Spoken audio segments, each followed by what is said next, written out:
Lecture du livre de l'Exode. En ces jours-là, Moïse était berger du troupeau de son beau-père Jéthro, prêtre de Madian. Il mena le troupeau au-delà du désert et parvint à la montagne de Dieu, à l'Horeb. L'ange du Seigneur lui apparut dans la flamme d'un buisson en feu. Moïse regarda, le buisson brûlait sans se consumer. Moïse se dit alors: je vais faire un détour pour voir cette chose extraordinaire. Pourquoi le buisson ne se consume-t-il pas?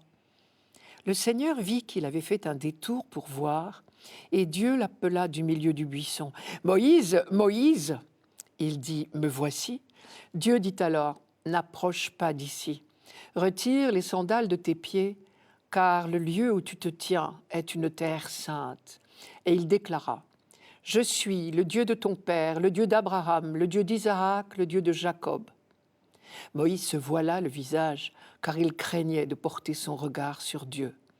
Le Seigneur dit: « J'ai vu, oui, j'ai vu la misère de mon peuple qui est en Égypte, et j'ai entendu ses cris sous les coups des surveillants. Oui, je connais ses souffrances. Je suis descendu pour le délivrer de la main des Égyptiens et le faire monter de ce pays vers un beau et vaste pays, vers un pays ruisselant de lait et de miel. Maintenant donc, va, je t'envoie chez Pharaon, tu feras sortir d'Égypte mon peuple, les fils d'Israël. » Moïse répondit à Dieu: « J'irai donc trouver les fils d'Israël et je leur dirai: le Dieu de vos pères m'a envoyé vers vous. Ils vont me demander quel est son nom.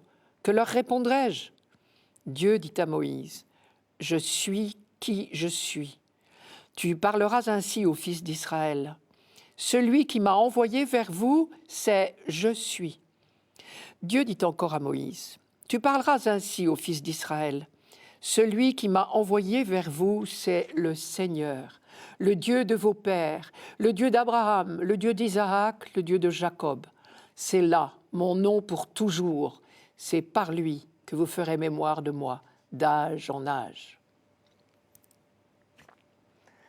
Ce récit magnifique est le socle de la foi d'Israël, et donc aussi de la nôtre. C'est la première fois que l'humanité découvrait qu'elle était aimée de Dieu, au point qu'il voit, qu'il entend, qu'il connaît nos souffrances. La misère des Hébreux en Égypte était bien réelle, effectivement. L'immigration avait eu lieu des siècles plus tôt, à l'occasion d'une famine. Et au début, les choses allaient bien. Mais au fil des siècles, ils s'étaient multipliés. Et au moment de la naissance de Moïse, ils commençaient à inquiéter le pouvoir. On les gardait parce que c'était une main-d'œuvre à bon marché. Mais on avait décidé de les empêcher de se reproduire. Tout bébé garçon serait tué par la sage-femme dès sa naissance. On sait comment Moïse avait échappé miraculeusement à cette mort programmée et comment il avait finalement été adopté par la fille du Pharaon et élevé à la cour. Mais il n'avait pas oublié ses origines. Il était sans cesse écartelé entre sa famille adoptive et ses frères de race réduits à l'impuissance et à la révolte. Et un jour, il a pris parti. Témoin des violences des Égyptiens contre les Hébreux, il tua un Égyptien. Consciemment ou non, il venait de choisir son camp. Le lendemain, voyant deux Hébreux s'empoigner, il leur avait fait la morale. Mais il avait essuyé une fin de non-recevoir. On l'avait accusé de se mêler de ce qui ne le regardait pas. Ce qui signifiait que personne n'était prêt à lui confier la responsabilité de mener une quelconque révolte contre le Pharaon. Et en même temps, il avait dû s'enfuir dans le désert du Sinaï pour échapper aux représailles du Pharaon.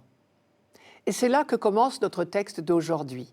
Moïse gardait le troupeau de son beau-père Jéthro, prêtre de Madian. Il mena le troupeau au-delà du désert et parvint à l'Horeb, la montagne de Dieu. Moïse est certainement à ce moment-là dans les meilleures conditions qui soient pour rencontrer Dieu et recevoir sa vocation. Il est sensible à la misère de ses frères, mais en même temps, il a pris la mesure de son impuissance. Le seul geste qu'il ait osé est un échec. Il est un paria désormais, et même ses frères de race ne lui reconnaissent aucune autorité. C'est cet homme pauvre qui s'approche d'un étrange buisson en feu.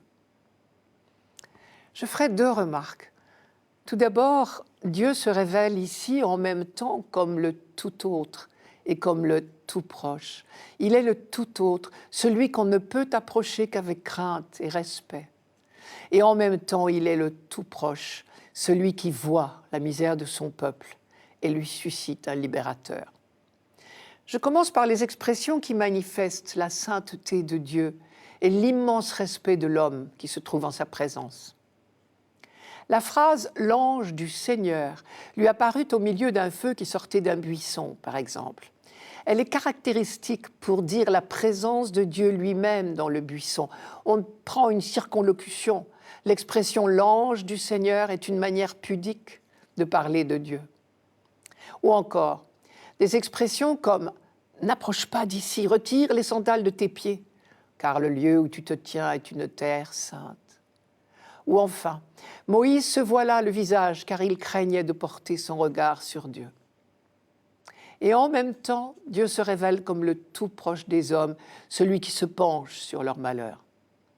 Deuxième remarque, il faut retenir l'articulation de l'intervention de Dieu. Il voit la souffrance des hommes, donc il intervient, donc il envoie Moïse.